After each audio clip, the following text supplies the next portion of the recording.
నా వెంబడి రండి, నేను మిమ్మల్ని మనుషులను పట్టు జాలరునులుగా చేతునని వారితో. శిష్యులను మనుషులు పట్టే జాలరుగా చేసే క్రీస్తు క్రియ తమ స్వశక్తితో దీన్ని సాధించలేరు. వారు క్రీస్తును అనుసరిస్తూ ఉండగా ఆయన వారిని అలాగ తయారు చేస్తాడు. క్రీస్తును పట్టుకుంటే ఆయన మనల్ని అన్ని విధాల క్రియలలో నడిపిస్తాడు.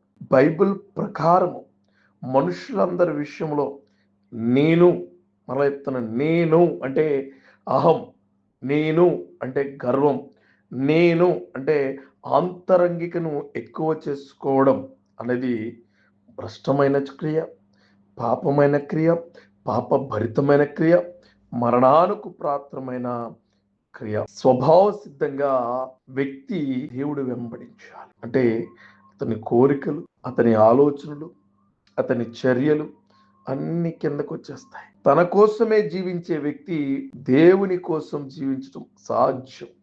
అయితే దేవుని కోసము జీవించడం అన్నది మనుషులకున్న ముఖ్యమైన విధి. అది ఆ క్రియలన్నీ నీ జీవితంలో మొదలు కావాలి, నీ జీవితంలో ఉండాలి. నీ జీవితంలో అలాంటి ఆలోచనలు నువ్వు బ్రతకాలి. అందుకే ఆయన వెంబడి వెళితే చాలు, అన్ని నీకు దేవుడు సమకూర్చబోతున్నాడు.